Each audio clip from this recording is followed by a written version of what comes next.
Hello everyone, welcome to AEC plus powered by advance engineering classes. So dear students, आज हम फिर आपके लिए लेके आए हैं MPPGCL एग्ज़ाम के लिए power sector related general awareness की क्वेश्चंस की एक सीरीज़। तो चलिए डिस्कशन करते हैं। Start about the power sector general awareness for the exam of MPPGCL। तो आज का हमारा पहला क्वेश्चन है, which is the following element is predominant in commercial energy in India. अच्छा प्रश्न है। देखिए, एक होता है किसी भी सब्सटेंस की अवेलेबिलिटी कितनी है, एक होता है कि सारे सब्सटेंसेस में कॉस्टली कौन सा है। तो अगर मैं कमर्शियलिज्म की बात करूंगा, कमर्शियल एनर्जी इन इंडिया की बात करूंगा, तो इंडिया में सबसे बड़ा कमर्शियल एनर्जी का जो सोर्स है वो क्या है? कोयला है, कोल है। From 19 just after the independence, coal has been the one of the prime source of energy, so it became predominant in commercially। इसलिए वो वाणिज्यिक रूप से ऊर्जा का सबसे बड़ा स्रोत माना जाता है। सबसे ज़्यादा एनर्जी इसी से परचेज की जाती है और इसी पर एनर्जी को एक्सपेंड भी किया जाता है। इसका एक्सप्लेनेशन है, कोयला मंत्रालय ने 2022-23 में कैप्टिव और वाणिज्यिक कोयला खदानों में 115.77 मिलियन टन कोयला उत्पादन अर्जित किया है और देश की ऊर्जा की जरूरतों को पूरा करने का काम भी किया है। नेक्स्ट, उड़ान is a gas based power station. तो उड़ान एक गैस आधारित शक्ति परियोजना है। गैस बेस्ड पावर स्टेशन क्या होता है? देखिए, आप पावर का मतलब होता है बिजली, जहां से बिजली हम लोग बना रहे हैं। अगर कोई पावर स्टेशन है तो हमको ये पता है कि वहाँ बिजली तो बनेगी बनेगी। अगर वहाँ लिखा हुआ है कि थर्मल पावर स्टेशन है तो इसका मतलब वहाँ बिजली तो बनेगी, लेकिन किस प्रकार से बनेगी? जो वाटर है उससे स्टीम जनरेट की जाएगी, वाटर से स्टीम जनरेट की जाएगी और उस स्टीम से टरबाइन को घुमाया जाएगा। इस टाइम से जब टरबाइन घुमाया जाएगा तो उससे जो इलेक्ट्रिसिटी जो बनेगी जनरेटर में, उसको हम लोग कहेंगे थर्मल एनर्जी। हम लोगों ने क्रिएट कर दी है, थर्मल पावर प्लांट है जी। लेकिन बात यहाँ पर यह है कि उस थर्मल पावर प्लांट में उस वाटर को हीट करने के लिए किसका यूज किया जाएगा? तो उसमें फ्यूल के रूप में क्या यूज किया जाएगा? अगर उसमें कोल का यूज किया जाएगा तो coal based thermal power station हो गया। अगर वहां गैस का यूज किया जाएगा, नेचुरल गैस का यूज किया जाएगा, तो gas based thermal power station हो गया। अगर वहां डीजल का यूज किया जाएगा तो diesel based thermal power station हो गया। Got it? तो ये कौन सा है? गैस बेस्ड पावर स्टेशन है। तो इसका मतलब ये तो है कि ये थर्मल पावर स्टेशन है, लेकिन गैस बेस्ड है। इसमें स्टीम जनरेट करने के लिए, पानी को गर्म करने के लिए हम किसका यूज करते हैं? गैस का यूज करते हैं। पूछा है उड़ान। तो उड़ान एक्चुअली में महाराष्ट्र में स्थित है, महाराष्ट्र के रायगढ़ के पास स्थित है उड़ान। और ये 1981 टू 1986 के बीच में इसको बनाया गया। ये महाराष्ट्र में गैस बेस्ड है। महाराष्ट्र में गैस बेस्ड थर्मल स्टेशन एक और है जिसका नाम है दाबोल, एक और है जिसका नाम है पायोनियर, एक और है जिसका नाम है ट्रॉम्बे, और एक हो गया उड़ान।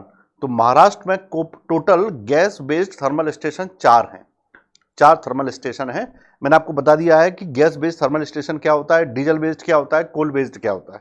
Got it? चलिए देखते हैं नेक्स्ट इसका डिस्क्रिप्शन।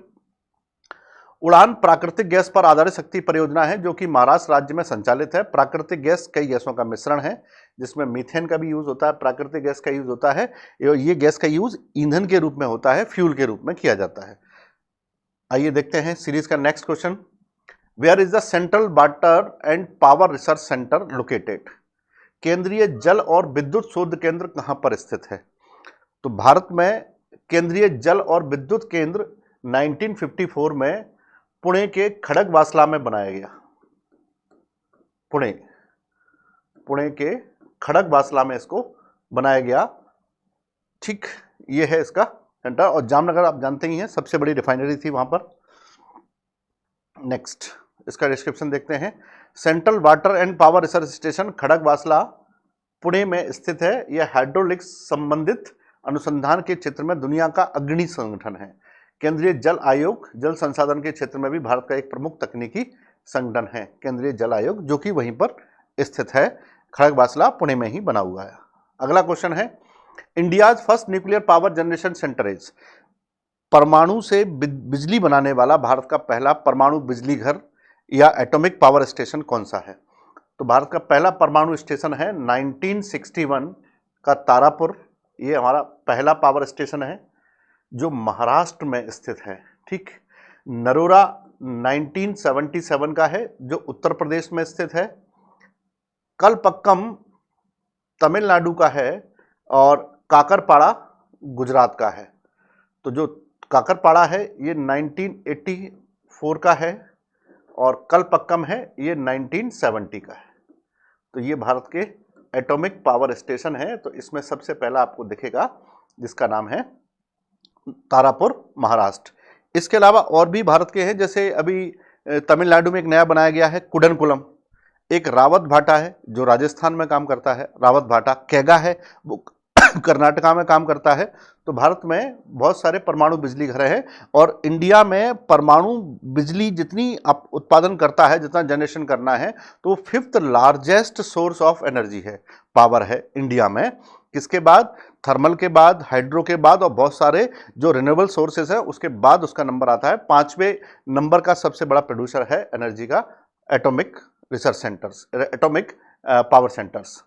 तारापुर परमाणु ऊर्जा केंद्र टीपीएस महाराष्ट्र के ठाणे जिले में के पास स्थित है। भारत की पहली परमाणु ऊर्जा परियोजना के रूप में कार्य शुरू हुआ, जिसका 1961 में इसको एस्टेब्लिश्ड किया गया। चलिए नेक्स्ट क्वेश्चन देखते हैं, which of the following is a non conventional source of energy? इनमें से कौन सा ऐसा है जो non conventional source of energy है? Non conventional source of energy का मतलब है अपारंपरिक ऊर्जा का स्रोत है, यानी जो परंपरा के अनुसार नहीं चला रहा है, नया स्रोत है, नवीकरणीय स्रोत है। तो क्या कोयला अपारंपरिक स्रोत है? नहीं, ये पारंपरिक है। फ्यूल पारंपरिक है, पेट्रोलियम पारंपरिक है। जो नया सोर्स है ऊर्जा का वो क्या है? बायोगैस। तो आप देख पाएंगे बायोगैस ऊर्जा का कैसा स्रोत है, जो अपारंपरिक स्रोत है, रिन्यूएबल सोर्स ऑफ एनर्जी है, अक्षय ऊर्जा का साधन है, जो हमें नया डिक्लेयर किया है, यानी कि ये अल्टरनेटिव ऑफ ट्रेडिशनल सोर्सेस है। इसका डिस्क्रिप्शन देखते हैं। बायोगैस ऊर्जा का ऐसा स्रोत है जिसका बारंबार इस्तेमाल किया जा सकता है। इसका उपयोग घरेलू तथा कृषि कार्यों के लिए भी किया जा सकता है। बायोगैस ऊर्जा का एक ऐसा स्रोत है जिसका बारंबार इस्तेमाल किया जा सकता है। तो ये जिस सोर्स बार बार यूज किए जा सकते हैं उनको हम लोग renewable source of energy, Akshay ऊर्जा के साधन कहते हैं, जिनके नष्ट होने की संभावना नहीं होती है और जिनके लिमिटेड सोर्सेस हैं, लिमिटेड रिसोर्सेज हैं, उनको हम लोग कहते हैं ट्रेडिशनल यानी conventional source of energy. Next question है, how much MHW megawatt of hydro power generation is proposed from the Atal Sagar dam located in the Shivpuri district of Madhya Pradesh? तो पहला तो अटल सागर डैम है। अगर डैम का नाम आएगा तो सबसे पहले रिवर आना चाहिए कि ये कौन सी रिवर पर है। तो ये है सिंध रिवर पर है। तो सिंध रिवर आपको याद रखनी है। फिर दूसरा, ये तो इसमें दिया गया है कि कहाँ पर है, तो ये शिवपुरी डिस्ट्रिक्ट में, ये आपका क्लियर हुआ इसकी लोकेशन कहाँ पर है। फिर ये पता होना चाहिए कि ये कब बना। तो ये 1978 में इसको शुरू किया गया, 1978 से 2008 तक ये इसके बनने का समय है। 1978 उसका एस्टेब्लिशमेंट ईयर है और यहाँ पर जो बिजली बनाई जाती है उसकी कैपेसिटी है 60 मेगावाट। 60 मेगावाट यहाँ बिजली बनाई जाती है। अब मूल बात यह है कि इस अटल सागर को मणिखेड़ा के नाम से भी जाना जाता है। इस अटल सागर को मणिखेड़ा के नाम से भी जाना जाता है। मणिखेड़ा का ही नाम बदल के अटल सागर परियोजना कर दिया गया, अटल सागर प्रोजेक्ट के रूप में उसको जाना जाता है। शिवपुरी जिले में स्थित अटल सागर बांध, देखिए लिखा मणिखेड़ा बांध के नाम से भी जाना जाता है। यह सिंध नदी पर स्थित है और इसकी विद्युत उत्पादन क्षमता 60 मेगावाट है, जैसा कि उसमें पूछा गया है। नेक्स्ट क्वेश्चन डिस्कस करते हैं, in which district is the Sanjay Gandhi thermal power station? Thermal power station आपको समझ में आ गया, जहां स्टीम बनाई जाती है और स्टीम से फिर इलेक्ट्रिक टरबाइन घुमाया जाता है और उससे इलेक्ट्रिसिटी प्रोड्यूस की जाती है। तो जो स्टीम बनाने के लिए, पानी को गर्म करने के लिए हम किसका यूज़ कर सकते हैं? किसी भी ईंधन का यूज़ कर सकते हैं। जनरली हम लोग कोयले का सबसे ज़्यादा यूज़ करते हैं और इसलिए पूछा है संजय गांधी ताप विद्युत केंद्र कहाँ पर है? संजय गांधी ताप विद्युत केंद्र उमरिया में स्थित है। उमरिया जो डिस्ट्रिक्ट है MP का, उसमें स्थित है, यानी ईस्टर्न डिस्ट्रिक्ट है। इसलिए आप समझेंगे कि जहां भी थर्मल पावर होगा तो वहां केवल कोयले से काम नहीं चलता है, वहां पानी भी चाहिए, रिजर्वियर से पानी की सप्लाई भी चाहिए रिजर्वियर से। अगर पानी की सप्लाई नहीं होगी तो पानी हीट कैसे होगा, स्टीम कैसे बनाएंगे हम लोग। तो ये उमरिया में स्थित है। इसकी उत्पादन क्षमता भी लिखी हुई है 1340 मेगावाट। ठीक, 1993 में इसको बनाया गया था, 1993 में। चलिए नेक्स्ट देखते हैं। In which district of Madhya Pradesh coal bed methane has been found. Coal bed methane, ये जो हमारा क्या कहते हैं उसको, जो वाटर होता है जमीन के नीचे, जिसको कहते हैं हम लोग जो स्थित जल होता है, इसको जनरल भाषा में हम लोग कहते हैं कि जो भूमिगत जल होता है, भूमिगत जो जल होता है उसके आसपास, उसके नीचे जहाँ से हमको नेचुरल गैसेस के रिसोर्सेज मिलते हैं, वहाँ हमको कोल बेड मीथेन भी पाई जाती है। तो कोल बेड मीथेन भी हमारे पास एक नेचुरल गैस है जिसका यूज़ हम एक एनर्जी सोर्स के रूप में कर सकते हैं, एनर्जी सोर्स के रूप में कर सकते हैं। और उसी एनर्जी सोर्स के भंडार अगर पूरी, जैसे झारखंड में बहुत सारे इसके भंडार हैं इंडिया के, अगर एमपी में देखा जाए तो इसके बहुत अच्छे जो डिपॉजिट्स हैं वो हमको कहाँ मिले हैं, शहडोल डिस्ट्रिक्ट में मिले हैं। तो Shahdol is the only district of Madhya Pradesh which has some deposits about the coal bed methane. Coal bed methane एक हमारे पास अच्छा सोर्स ऑफ एनर्जी है, नेचुरल सोर्स ऑफ एनर्जी है, जिसका हम लोग यूज कई जगहों पर मशीन्स को ऑपरेट करने के लिए कर सकते हैं।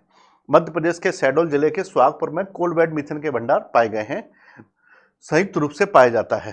जहां भी कोल पाया जाएगा तो उसी कोल के आसपास कोल बेड मीथेन भी पाई जाती है। और आपने वैसे भी सुना होगा कि कोयले की जो माइंस होती हैं, खदानें होती है, वहां पर कौन सी गैस पाई जाती है, तो उसका भी आंसर मीथेन ही है। तो वहां पर मीथेन पाई जाती है। और कभी कभी ये मीथेन इतनी हार्मफुल हो जाती है कि कोयले की माइन में काम करने वाले लोगों की डेथ भी हो जाती है। जैसे प्रश्न अगर पूछा जाता है कि कोल माइंस में लोगों की डेथ के लिए रिस्पॉन्सिबल गैस कौन सी होती है, तो वो मीथेन होती है, उसकी डेथ के रिस्पॉन्सिबल डेथ के लिए। Next win the first solar powered airport of Madhya Pradesh. ये आपने पढ़ा होगा, न्यूज में रहा है भी, जो इंदौर का देवी अहिल्याबाई जो एयरपोर्ट है, सॉरी क्या नाम है उसका, इंदौर का इंदौर का जो देवी अहिल्याबाई एयरपोर्ट है, ये हमारे यहाँ पर सबसे बड़ा एयरपोर्ट है जो केबल किससे चलता है, सोलर पावर से यूज किया जाता है यहाँ पर इंदौर का। ठीक, राजा भोज हवाई अड्डा है, ये भोपाल में है। दुर्गावती जबलपुर में है। और महाराजा छत्रसाल एयरपोर्ट एमपी में नहीं है। ये छत्रसाल जो एयरपोर्ट है ये छतरपुर में, सॉरी एमपी के छतरपुर में इसको बनाया गया है, छतरपुर में इसको बनाया गया है। तो ये इसमें जो इंदौर हवाई अड्डा है हमारा, जिसको इंटरनेशनल एयरपोर्ट देवी अहिल्याबाई के नाम से जानते हैं, इसके सारे ऑपरेशनल्स हैं वो सोलर एनर्जी से किए जाते हैं। इसलिए सोलर एनर्जी से पावर पर चलने वाला पूरा का पूरा इंटरनेशनल एयरपोर्ट है, जिसका नाम है देवी अहिल्याबाई। नेक्स्ट वन करते हैं, which coal field of Madhya Pradesh is the largest coal field. Madhya Pradesh का सबसे बड़ा कोल फील्ड कौन सा है? तो अगर हम मध्य प्रदेश में कोल फील्ड की बात करेंगे तो मध्य प्रदेश के उमरिया और शहडोल के आसपास फैला हुआ सोहागपुर का जो क्षेत्र है, जो एमपी का सबसे बड़ा कोल फील्ड है। ये सबसे बड़ा कोल फील्ड है एमपी का, सोहागपुर रीजन्स में। इसके अलावा और अगर हम बात करेंगे तो कोरार और पेंच घाटी छोटे हमारे यहाँ के कोल फील्ड्स हैं एमपी के। एक्सप्लेनेशन देखते हैं। मध्य प्रदेश को कोयला क्षेत्र में, उमरिया कोयला क्षेत्र मध्य भारत का छोटे क्षेत्रों में आता है, जबकि सोहागपुर सबसे बड़ा कोयला क्षेत्र है एमपी का। तो सोहागपुर पूर्वी भारत में है, और जो सोहागपुर हो, उमरिया हो, ये छत्तीसगढ़ से सटे हुए हैं। छत्तीसगढ़ को इंक्लूड कर दिया जाए तो एमपी में कोयले का बहुत ज़्यादा प्रोडक्शन होता था। छत्तीसगढ़ के सेपरेट होने के बाद प्रोडक्शन कोयले का एमपी में थोड़ा कम हुआ है, क्योंकि बहुत सारे कोल प्रोड्यूसिंग एरिया छत्तीसगढ़ में चले गए हैं, छत्तीसगढ़ के साथ सेपरेट हो गए हैं। तो ये थे कोल बेड मीथेन के बारे में, या फिर पावर जनरेशन रिलेटेड जो भी अवेयरनेस की चीज़ें हैं, जो फैक्चुअल चीज़ें हैं, वो आपको बताई गई। तो इन चीज़ों को आप बारंबार रिवाइज करिएगा, किसी प्रकार का फैक्ट कोई गलत नहीं होना चाहिए। मैकेनिकल इंजीनियरिंग कर रहे बच्चों के लिए हमारे पास 45 एक्सक्लूसिव टेस्ट की एक सीरीज है, जिसमें टेक्निकल और नॉन टेक्निकल दोनों प्रकार के क्वेश्चंस अवेलेबल है। दोनों प्रकार की सीरीज आपके लिए अवेलेबल है, और उसको एक्सक्लूसिवली तैयार किया गया है एक्सपर्ट के द्वारा। मैकेनिकल के ही नहीं, the same thing is available for electrical branch people. Electrical branch के जो स्टूडेंट्स हैं उनके लिए भी हमारे पास 45 टेस्ट की एक्सक्लूसिव सीरीज है, टेक और नॉन टेक दोनों में अवेलेबल है। इसके अलावा जो भी मैंने आपके साथ डिस्कशन किया है अभी, ये सारा हमारा अवेलेबल है AEC प्लस ऐप पर और YT डिस्कशन चैनल पर अवेलेबल है, जहाँ पर इसकी PDF भी आप ले सकते हैं। चैनल को सब्सक्राइब करेंगे तो आपको प्रीवियस लेक्चर की PDF भी अवेलेबल हो जाएगी। तब तक आप पढ़ते रहिए। हम लोग मिलते हैं अपनी नेक्स्ट डिस्कशन की सीरीज में, जिसमें जनरल पावर जनरेशन से रिलेटेड जो भी जनरल अवेयरनेस की चीज़ें हैं और ज़्यादा फैक्ट हैं, हम वो आपके लिए लेके आएंगे। तब तक के लिए पढ़ते रहिए। Best of luck for your exam. मिलते हैं नेक्स्ट लेक्चर में। Thank you.